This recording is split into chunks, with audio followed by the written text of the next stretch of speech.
on air. We're live and on air, so it did work. I was just saying we are starting the Google Hangout once again, and with Google, you just never know. We're at its mercy, and but I guess we should always be grateful that we have this type of technology that brings us together and allows us to share content.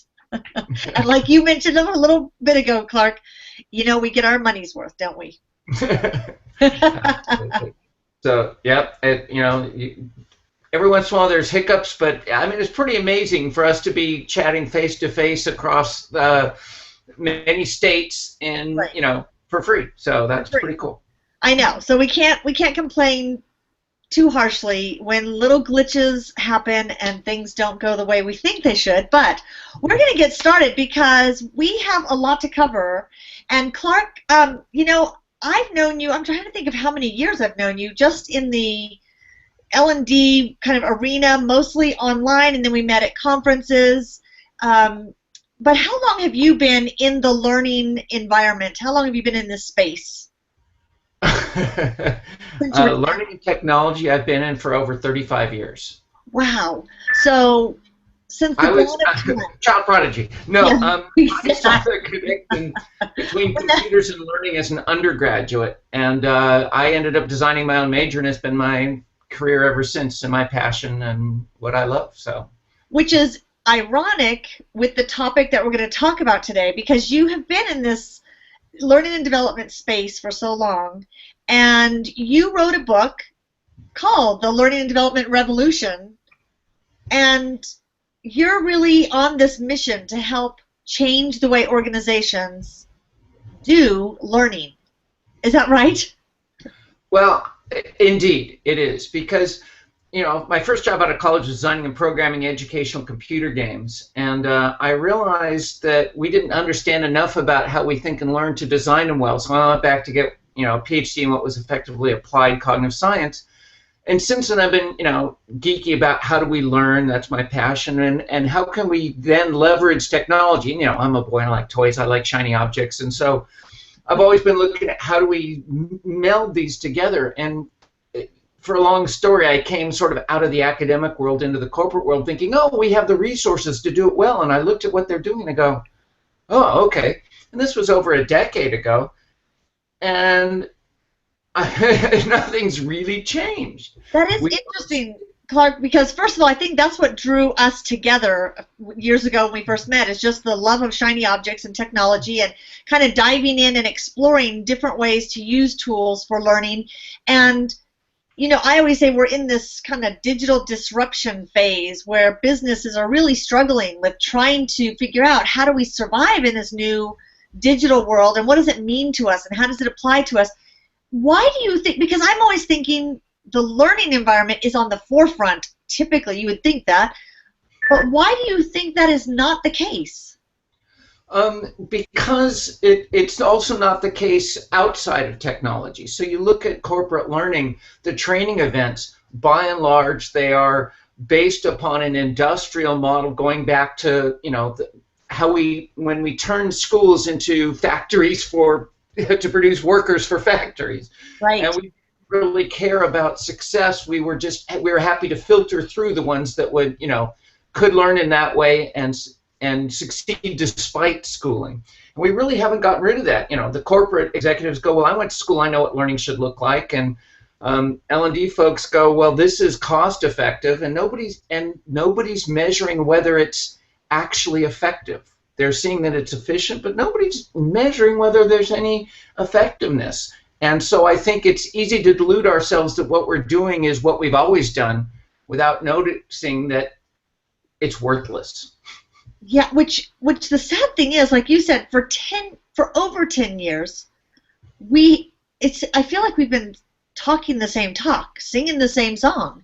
You go to every conference and they talk about, we need to change the way things are done, and we need to make these drastic changes, and people no longer learn the same way. And what do you think are some of the major shifts or changes that need to be done in the L&D space? Well, so yeah, it's. Besides I exploding. realize that the technology has changed, but the underlying models haven't changed. And so what we need to do is get back to the underlying models. And so what I was just saying, one of the first things is start measuring what we're doing in meaningful impacts, not how much does it cost per bum, per seat, per hour, but you know, are we increasing sales, decreasing time to solve customer problems? Are we actually increasing customer satisfaction? We've got to measure the right things. And then we have to go back and look at how we really learn. The notion that knowledge dump and knowledge test is going to lead to any meaningful change is just barking mad. We need to understand that we need meaningful, situated practice. That's why we did the Serious E-Learning Manifesto. 4 of us were just so frustrated, like you and I are expressing here. And we decided we at least try and put a stake in the ground and say, hey, this is what good learning really looks like. And this flows over into informal learning and innovation and a whole bunch of areas that organizations need, and L&D could be facilitating. So I have this short mantra that says, what L&D is doing is not near what it could and should be doing, and what it is doing badly. And we've got to, and on that happy note, here's what we need to do. Yeah, that is, it's interesting because you kind of look at it and go, okay, it seems very logical. Okay, we need to measure what's working, what's not. What are the results that you're getting from your learning now? And then identifying, and I think maybe this is where the helplessness comes in, is people feel like, I don't know what to do different. And then, do I have the support to do it differently? Mm-hmm. Do you think that's one of the big challenges? It is, because the existing structures are put in place and comfortable and well tested, and people, they don't resist change. That turns out to be a myth. People make changes all the time. They change jobs. They decide to get married. I mean, there's a change for it. But they choose the change. And when we try and force change upon people, I heard a very clever guy named Peter de Jager talk about change, and he said, give them the choice and say, well, we can do it this old way that doesn't work, or we can do it this new way.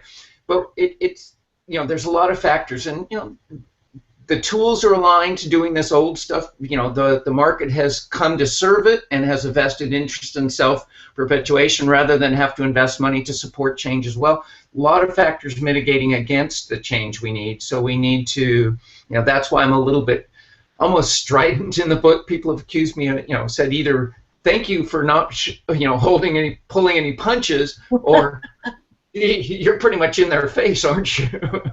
Well, I think it is. It's frustrating. I always say it's exhausting being an evangelist after a while, and you try and preach it and try to convince people the need to change, and when you still see people resisting, it's exhausting. And so I think part of that's probably where that comes from you feeling that same way.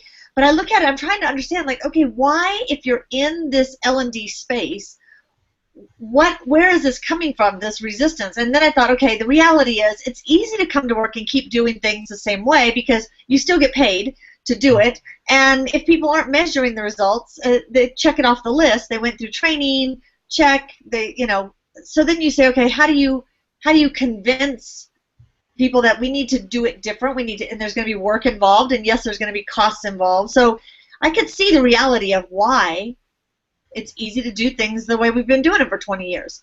But you're saying some of the steps, identify, or how how you're able to measure that, and that might be a huge undertaking all on its own. Is how do you measure the right things and going about that? And then are there other steps that you feel that you've identified that people can take? What are some of the other things that we should be doing? Well, in parallel, several things. So measuring is one, and getting strategic and saying, we're going to have to, one of the reasons we haven't gone into measurement is because we don't own the measures that we need to be impacting. We need to be in more of a partnership with the business unit. And right now they come and say, I need a course on X, and we don't go back and challenge, is that really the problem? So we need to move to performance consulting. And we need to work with their measures, not our measures. So that's a challenge, but we need to do that. So we need to start focusing on not offering courses, but saying what's going to make a difference. Sometimes it doesn't have to be in the head. It's really hard to get stuff in our head. And so we should save that for when it's really needed. And instead, can we put information in the world? Can we, you're not going to remember 500 different router configurations. You look it up. Let's make sure we make it easy to look it up, and on and on. And then, what's going to make a difference to organizations is not just optimal execution. That's only going to be the cost to entry. The real differentiator is going to be continual innovation. What can L&D do there? It turns out a lot. People go, oh, I don't know. No, there's a lot. People aren't necessarily good innovators, don't know how to work and play well together. We can be facilitating that innovation by, and you're a guru of social media, you know the power we can get out of people interacting together, and the myth of individual innovation is busted. It's not, one person goes away and comes back with the genius. It's evolution on people's thoughts and creative friction, and we can facilitate that. And we should. So we need to start looking at this as a continuum from formal learning through performance support out to social interaction and informal learning, and look at that as a coherent whole, align our strategy for it, align our culture for it, and develop an infrastructure to support it, and then be facilitators. Which is interesting when you say the whole thing of consultative and being facilitators, and even within your own company, it's not just here's a laundry list of courses we offer within our company. It's really challenging that thinking of no more laundry lists of just generic courses. It's what are we really trying to accomplish, and what change are we trying to make within this organization. I'm curious because typically we think of large organizations are harder to see change happen, and we always think small organizations are nimble. I'm curious on your thoughts, because I'm thinking out loud here. It's interesting when I talk to people within a small organization, they get stuck in, there's one person that's the L&D department. It's like there's one person who doesn't have time to think outside and get creative. And then, so they're trying to, but yet they seem to be more networked on social media, within, or different groups online to look for resources. Large organizations, they tend to have a group of people who could be brainstorming and be more innovative together, but maybe harder to get buy-in to change. Have you seen anything in that? Is there something to large company versus small companies? Yes and no. The mindset shouldn't be different, how you may have to navigate it. The interesting thing is you'd think that the large company L&D would be more innovative. Right. But when you look at the data, what ASGD reports about, the penetration of social media into L&D, it's like less than 30%. It's amazing that they are not the ones who are experimenting and trying stuff out to figure out how they can bring that to their people. Right. And it's, again, just that factory model, and they're measuring the wrong thing. So they're measuring how efficient they are at producing courses, which leads to courses that are very efficient and completely ineffective. Right. But they're easy. And the independent person really faces the same challenges, because unless they can manage up and educate their customers, so there are a few people, I think of Mark Britz, who's trying to, was tasked with creating a corporate university. That was what he was brought on for, and his notion of a corporate university was a social network, and he managed to sell that for a while, and has been fighting that, and so that's a case study. And so an individual has the opportunity to be more of an agent of change, because except for their manager, they can manage up and make it of their own initiative. But it's I think larger companies find it more difficult to change unless somebody high up in the hierarchy says, we will change. Yeah. And again, most people, well, I think it's just easy to come in and keep things going the way they are, but you would think right now in this time period of, we have to really look at every single aspect of business to say it's change or die. I mean, you're seeing companies go under that you never thought would go under because they're not nimble and they're not willing to change or just look at things. Is this effective?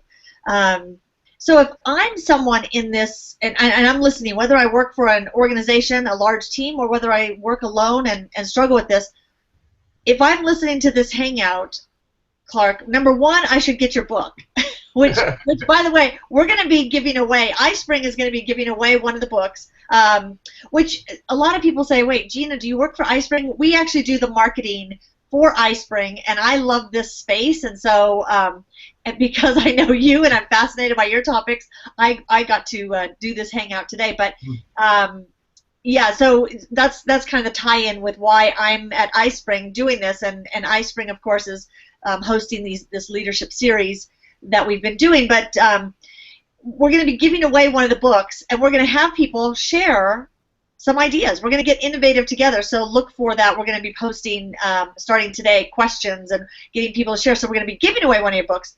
But aside from getting that book, because there's a lot of great information in there, what are, if you had to take away like 3 nuggets to say, here's something you can do? I mean, I don't know if it's like we're repeating ourselves of measurement, but are there things that today I can tangibly write down and say, this is my to-do list for next week? Let's give you the break. You're going to take a long holiday, so on Tuesday, if I work at L&D, what can I do, action items, starting next week?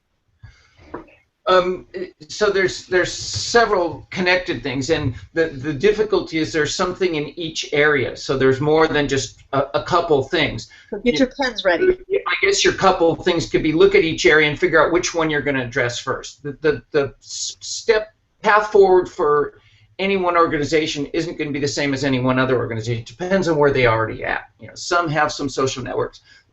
Just briefly, the threat you were saying that organizations aren't nimble. A lot of the efforts to get around that, to start bringing in enterprise social networks, to be using performance support, are going to come from are already coming outside L&D, and unless L&D gets involved, they're on a path to extinction.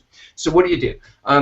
The first thing is stop accepting requests for courses. Start being a performance consultant, saying, wait, what's the real problem? Is this that they just can't find the information, but it's there?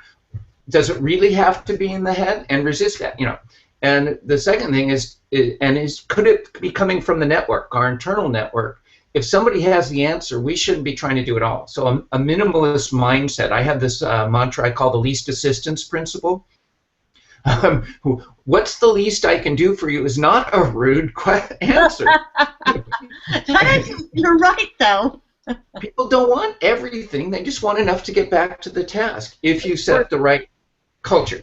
You just have to word it differently. So, it really isn't people don't want everything. So you need to start going minimalist and saying, what's the least I can do to get people going back? And that includes, if the answer's in the network, I don't have to create a course on it. Resist creating courses. Look for the easiest way to get people functional, whether it's a job aid or just connecting them to the right person. I know there's a small social media company here in the Bay Area that says we're not creating courses for anything but our own culture.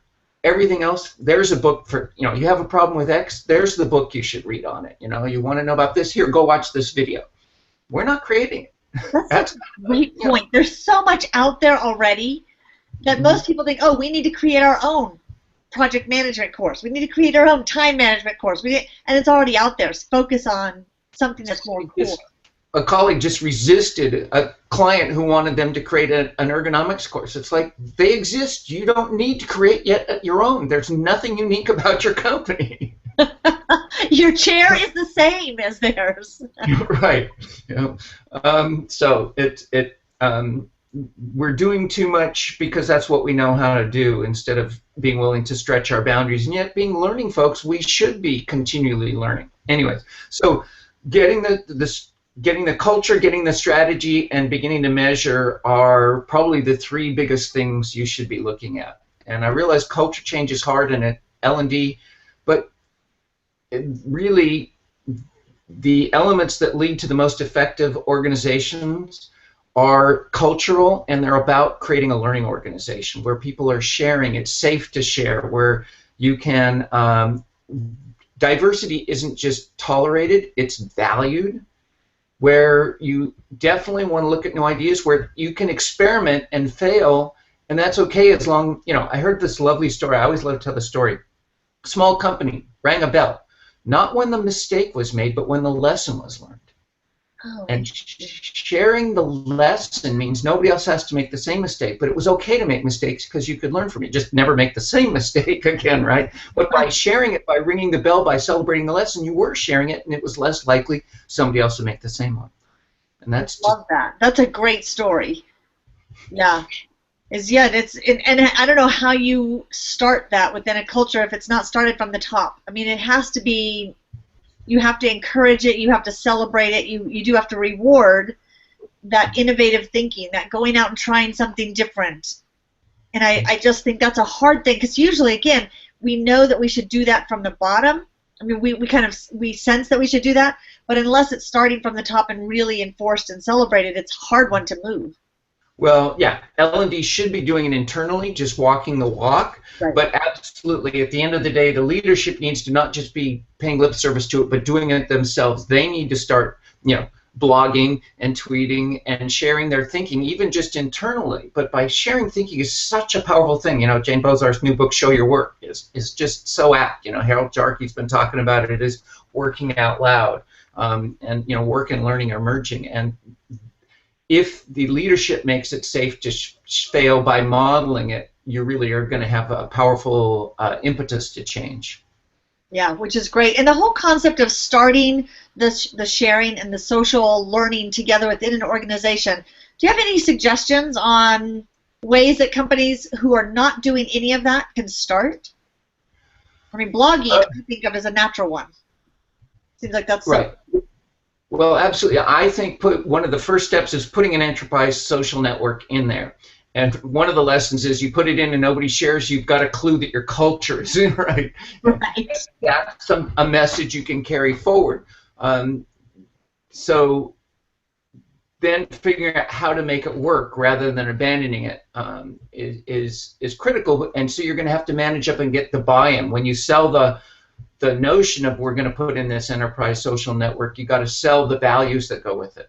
And I think one thing coming from an outside perspective, when I'm always encouraging people to blog and share your knowledge and get that out of there and quit being knowledge hoarders, is people will start a blog and they expect participation immediately. Just like in marketing, people start social media or they start blogging and they expect people to walk in the door and want to buy things immediately. Make sure when you're within an organization and you're starting an internal blog or a tool that you're going to use to share, be patient.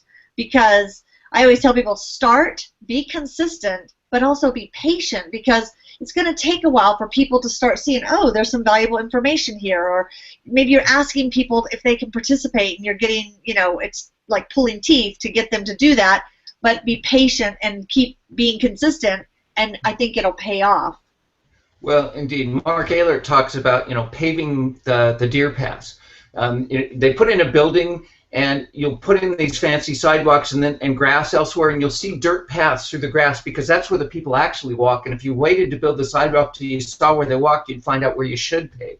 And so what it means by that is go to communities that are already working, and then you bring the technology with there, get that working well. And I use a agricultural metaphor. So you need to seed the network, and you need to feed it, and you have to nurture it. It doesn't happen by, if you build it, they will not come. You need to, right. And then you need to weed out those ineffective behaviors where people are being trolls or nastier stuff, and sort of subtly get the behaviors set. And then once you've, seeded and feed it and weed it, Dave Ferguson was the one who said, then you can breed it. Then you can breed it. Carry that elsewhere. That's that scaling up excellence model, And Nancy White has talked about that it can take as long as 18 months, she's found, in not-for-profits for networks to get to this critical mass where they're self-sustaining, and everybody worries, and this stuff as well as anybody, I think, Gina, is that, people worry, oh gosh, what if they say inappropriate things? Well, these networks become self-correcting, but up until that point, you will have to be active, you will have to nurture, and it will take time, absolutely. Yeah, you're there every day, and I always say people are going to talk whether it's on your internal site or not. They're going to post this. They're griping about it in the break rooms, or they're writing about it on their own personal blogs outside, or writing about it on Facebook or wherever about your organization. So make it a safe place for people to, but you correct it and you're there managing it and pulling things, talking to people one-on-one. But I think that's interesting, the 18 months. I would agree. I think it takes over a year before you really start seeing it just take off on its own, where you can now, not that you have to abandon it, but it will be self-policing and you're just now just checking up. Mm-hmm. Yeah. And so that's the other strategy, besides being a performance consultant, being that sort of interaction facilitator is the complementary role, and those two things together are the mind shifts that I think we're trying to facilitate here. This is fascinating, and it's never enough time to cover everything that I wish we could cover. And but these are really great, tangible things we can start doing right away within organizations that we can start really, like I say, we almost need to shake the organizations and say it's no longer acceptable to do things the way that we've been doing, and let's create change right starting in the L&D groups. If people want to find out more information, obviously you're everywhere. If you just Google Clark Quinn, which, you know, for the longest time I thought your last name had to have been Quinnovator, but on Twitter I know you're at Quinnovator. But what is your website that people can find more information about you and about your book? Okay, several places. Well, Quinnovation.com is me, so that's where you can find me. There is a site for the book, revolutionizeld.com. You can find out about the book. There's a LinkedIn group, the Revolutionize L&D group, and I'll be running a workshop at strategy workshop based on this at DevLearn in end of October in Las Vegas, of all places. Lots of people love it. It's not quite my cup of tea, but I'll be there. So those are several resources you can go to find out what's going on. Awesome. And we'll put those resources in the description here on the video, because this will be loaded up to YouTube. Probably within the hour it gets loaded up there, and then I'll put all of these in the show notes in the description area, and I'll send you the link so you can pass that around as well. But yeah. Definitely, I'm excited to just hear the success stories, and I'm hoping that people share challenges, questions, success stories, just so we can see this whole revolution kind of get started. Well, that's practicing what we preach. We can't assume we're going to do it best all by ourselves. Together we're going to come up with a better solution than any of us would have on our own. And I really think the opportunity to promote, to try and get this dialogue going, because I think it's really important, and thank you for the opportunity. Oh, we're thrilled that you were able to be on here. And is the LinkedIn group open? Yeah. Okay, so that's another great place to get in there and find ideas, share ideas, and learn from each other as well. So everyone needs to start the revolution. Absolutely. Thank you. Up the revolution. Absolutely. Yes. Oh, I guess we have to hold our phones up. All right. There we go. I love that graphic. Thanks so much, Clark. Thank you, Gina. Appreciate it. Bye. Bye-bye.